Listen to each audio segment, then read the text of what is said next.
I get asked all the time, what is the best way to start writing my story? Hi, I'm Carly Stevens. This is Carly Stevens Books for all things writing, publishing, and indie author life, and I'm here to begin answering that question. Couple things to get out of the way first. Number one, there is not only one right way to write your story. You are an individual, your story is something original, or it has original pieces to it, and so one piece of advice is not going to fit all scenarios. Be aware of that because there are a lot of people who give pretty prescriptive advice for writers. You have to do this or you have to do that.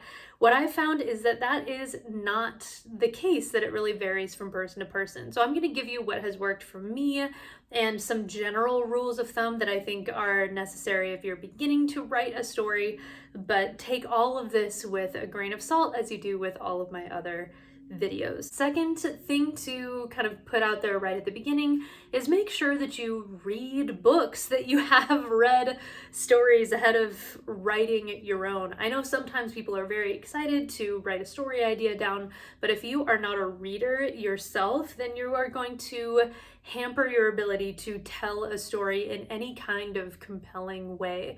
I actually met somebody on a plane who had written a book and had never read one all the way through. Thank goodness it was a cookbook. I was taken aback by this. He said it with almost an amount of pride, and I have not forgotten that encounter. It was baffling and honestly quite off-putting to me. There's no way I would read his book because there is a way of using your words to paint a picture that is just so much easier when you've seen lots of examples of people doing this. It's like being an artist without, ever having seen art before. Not that you need to copy it, but you get the idea. Make sure that you read, that you are generally a reader. And yes, audiobooks and ebooks and all of that count. And then finally, the thing that I would say as an absolute is that if you want to write a book, if you want to become a writer, especially in a more professional capacity, is that you need to prioritize writing. That is one of the major things that differentiates the people who want to write a book from the people who eventually do. Now, what I'm not saying is that you need to write every single day. For some, that is just not a possibility, whether because it's prohibitive by their personality that really goes in spurts of a lot of activity and then needing to rest, or you have a ton of other responsibilities. Maybe you're going to school, maybe you're going to work, maybe you have a family, maybe you have all these other things demanding your attention. So what I'm not saying is that you have to write every day. That works for some people, it doesn't work for all. What I am saying is that by prioritizing your writing and making the decision to stick with it, that is going to take you through those days when you don't have time to write. Maybe it'll bring you back to the project again and again. It'll give you that ability to stick through the hard times. Maybe it'll take a long time. First books usually do. So if you're willing to prioritize writing, if you're willing to stick with it for the long haul, if you're looking at it as more of a marathon potentially than a sprint to finish this project and to make it really excellent and to publish it, whether in an indie author way like I do yourself, or to query for potential trad publishing, traditional publishing. Those are long processes that take a lot of research and time and just gumption to stick with something. If you love your story though, if you love writing, if you want to paint this picture for people and offer others this experience that you have in your head, then prioritize writing. Make that decision to return to it and make those steps consistently. All right, my first piece of advice is to write. One of the things that many people talk about is, oh, I wish I wrote a book. I wish I had time to write a book. I would like to write a book one day. That's all fine and dandy. We all have the same amount of time. It's what we choose to do with that time. There are times when it is better to choose your responsibilities. Yes, you do need to go to work. Yes, you do need sleep. Yes, you do need to take care of children or homework or whatever. Those things ought to take precedence. However, people use their time the way that they have chosen to use their time. And so if you choose to write a book, then writing needs to be part of that. Bear in mind too that improvement comes with practice. I know something that hinders certain people that I've met from writing their story is that they want it to be perfect. They want to mull it over in their heads long enough. They feel that whatever they eventually write will be exactly the way that they want to put that. Now, to a certain extent, that mulling is going to produce a higher quality initial product, but you're never going to write a perfect book right out of the gate, especially if you've never written a story before. You need to come to accept the idea that by writing more, you're going to continue to improve, and it's not going to be perfect right away. You can't expect it to be perfect the first time around. It's okay to have high expectations for yourself. I have high expectations for myself. But if it gets to the point where that's preventing you from writing a word because you're afraid it's not going to be perfect, then the story will never exist. And that is sad because you want that story to exist. You want to go on that adventure. You want to offer other people this experience that you've had in your mind. The story doesn't exist unless you create it, and creating it means writing. Now, if you are going to write a story, it's a good idea to develop a sort of silver lining mentality when you can. So if you write, let's say 50 pages of a story or something, you're beginning to write chapter 6, and you look back at chapter 2 and that you wrote weeks ago, and you think to yourself, that's not all that good. There's actually a silver lining to that, because it probably means that you have already grown as a writer and you can identify some things that were not done as well as you would like in previous chapters. This is a positive thing. If you looked back and you said every word is gold, that actually is much more of a red flag, because it means that you haven't necessarily grown beyond that initial ability. So write. Write even when it's not perfect. Every book requires editing, and it doesn't matter how experienced you are, there needs to be at least some of that. So it is something you need to come to terms with if you're going to write a book. That said, have fun with the writing. This is an experience, a plot, relationships, characters, settings that you want to spend time with, I assume. If that's not the case, then I'm not quite sure why you're writing this story, but this matters to you in some way. So enjoy it. Okay, number 2 is plan. Now, there are a variety of ways to write a story to begin. All stories do have structure, though.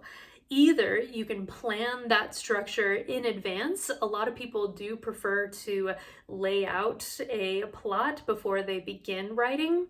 That's a totally legitimate way to go. I've done that before. But then others prefer just to begin the first chapter and kind of see where it takes them. I've done that before too. Neither way is right, but eventually, once a story is completed, at least, it does need to have some kind of structure to hold all the pieces together. So it's not just things happening, but it's all held together by a plot. There is some sort of overarching change that happens throughout the story. If there's no change that happens throughout the story, then you don't really have a story, you just have stuff that occurs.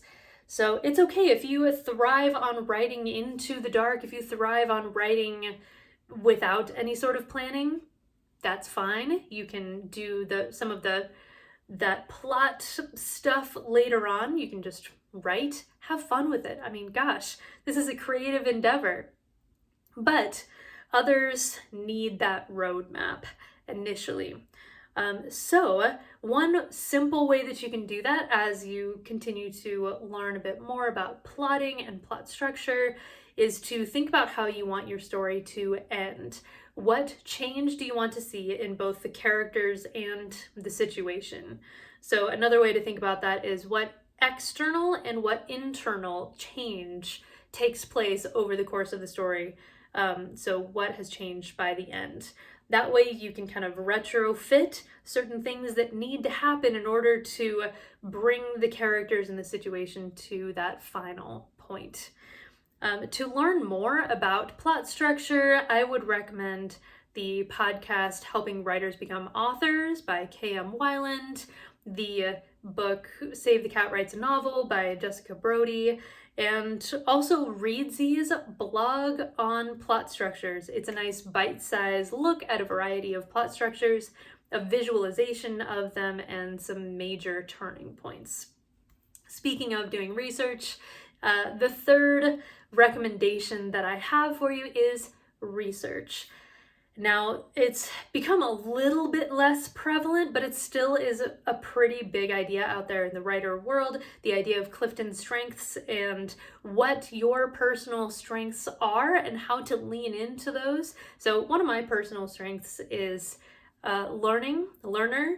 I love learning things. It's part of the reason why I write in multiple genres. I really enjoy exploring new concepts and voices and styles and experimenting and things like that.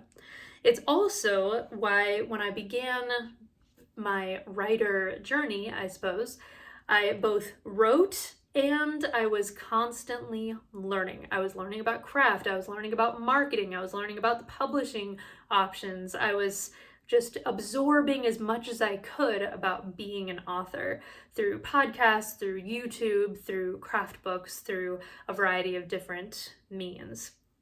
So it is a great idea, even if you're not a learner, research-heavy person like I am, to educate yourself to a certain degree. In fact, being here is a great way to begin. I have many videos on the channel. Subscribe if you're new about writing, publishing, and indie author life. It's quite a lovely library of information from big concepts to granular ones, depending on where you are in your journey. So find a creator or teacher that you trust and learn the craft of writing, learn different options for publishing.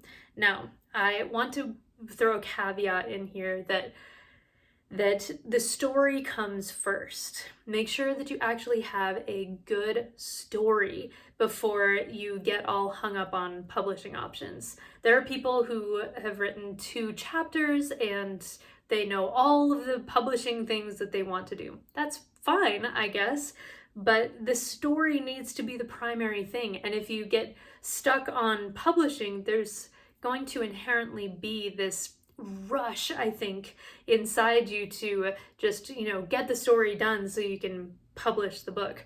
The story comes first. The story comes first. Regardless of which publishing path you take, you want the book and the story to be something that you are proud of and not something that you just threw together.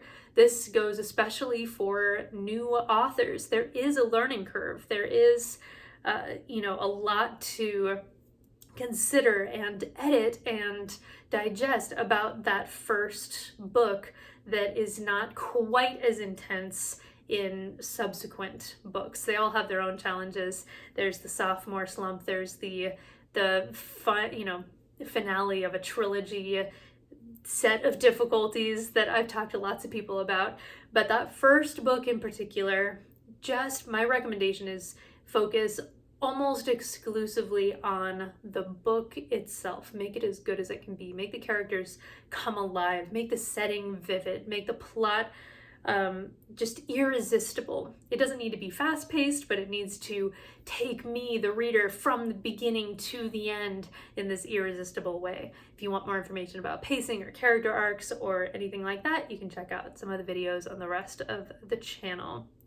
And then finally, my recommendation, if you are just starting out, you're beginning to write your story, is to experiment. As I've said a couple times now, everybody is different, their stories are different. Personally, my process changes from project to project, and the different stages of my life and what kind of other responsibilities I have going on and what mood I'm in. And so I have discovery written entire books, I have planned entire books, I've spent years working on one, I've written a book in a week. I've done all of these strange things because I treat part of this writing experience, this writing life, as an experiment. I'll try different things. Many things have not worked for me. So I want to make this clear. If you get writing advice, even from somebody who's very successful and writing in the genre that you're interested in writing in, some of those things, those ideas might not work for you. Try them. I would recommend not just poo-pooing an idea because you're like, oh no, I've got things figured out. If you're just starting out, then frankly, you don't. You are still in that experimental stage, figuring out what's going to work for you. Don't make assumptions, try things. But if something doesn't work and you give it a good faith effort, don't despair. This has happened to me over and over and over again. I've had people kind of look down on me because of the different things that I'm doing or not doing. And I have tried different marketing avenues that people say, oh yes, this absolutely worked for me. All you need to do is X, Y, and Z. And so I do X, Y, and Z for 6 months and nothing happens. This might happen to you, that you hear advice, it doesn't necessarily work for you. Don't give up.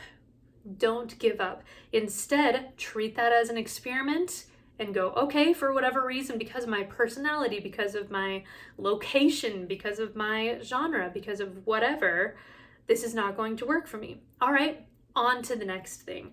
So some experiments that you might want to try are different writing schedules. Some people wake up early in the morning and they write for an hour every morning before the kids wake up. Awesome. Try it. See if that works for you. Same thing at night, maybe a daily nighttime schedule. Something that I do that I don't necessarily recommend to people, but I know I can get away with because I've finished enough books to prove to myself that I can do it, is I will sometimes wait for inspiration, and then when it hits, I absolutely zero in and I go, okay, it's go time. And I will just go into my writing cave and not come out until I feel like I'm wrung out like a sponge. And when I'm not feeling super inspired, then I just focus more on marketing and things like that. So you can try different writing schedules. Something that works for Stephen King might not necessarily work for you, but hey, try it out and see. Something else that you might want to experiment with is writing out of order. I know many people like to write chronologically, and there are lots of good reasons to do that. Some of my best work was written chronologically because there was a continuity to it. But if you are feeling stuck, but you know that there's a really interesting scene coming up a little further down the line, give yourself permission to write out of order or do things that are a little bit outside the box, or whatever, either outside the box generally, like you don't hear about people doing it all that much, or outside any boxes that you've put yourself in. Try writing different styles, try a variety of different things, and then figure out what works best for you, your personality, and your story to make the story the best it can possibly be. Be open to trying things, be open to change. One of the most important characteristics of a writer, especially somebody who has written more than one book and who wants to make this a career, is the ability to change, to take criticism, to not necessarily change according to every piece of criticism, right? If somebody doesn't like this book, I'm not going to do something totally different next time necessarily, but I'm also not super stuck in my ways. That would be a death knell to my creative and professional life.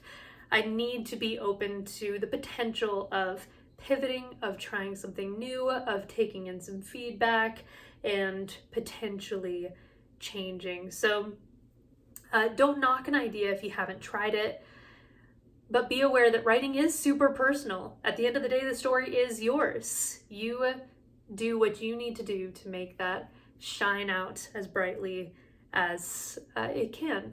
So congratulations for starting on this journey. Treat it as an adventure, because it really is. There are ups and downs. The highs are really high. Just imagine holding your book in your hand for the first time, and it's something truly beautiful.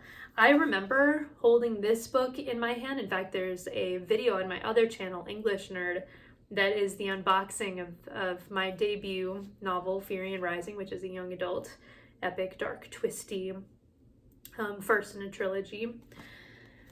And I nearly cried. It was such a profound moment to finally, after many years, hold this book in my hands. It's not quite as poignant of an experience these days to unwrap a new book, but I stop often and go, look at this. Look at what I did. You know, I'm so proud of myself, and if somebody tells me that one of my books is their favorite book they've ever read, I remind myself what that means to me. The books that I've read that are my favorites that I've ever read. It's a profound and meaningful experience that has affected my life enough to want to do this for a career. So if you stick with your story, it might take a long time. It might be a lot of work. There are times when it will be frustrating. There are times when it will be awesome. But at the end, you will be able to hold that book in your hands, and you'll be able to share those characters that you love. You'll be able to share those vivid settings and those exciting plots, and, you know, your story you can share with the world. So good luck. Check out the rest of the channel for more specific advice if you're struggling with one thing or another, or you're just trying to educate yourself about story structure, character arcs, or imagery, or anything like that. And let me know if there are any topics you would like me to cover in the future. Until then, subscribe. If you are new, like I said before, go to my website. There are additional resources there as well. And hopefully I'll see you next week. All right.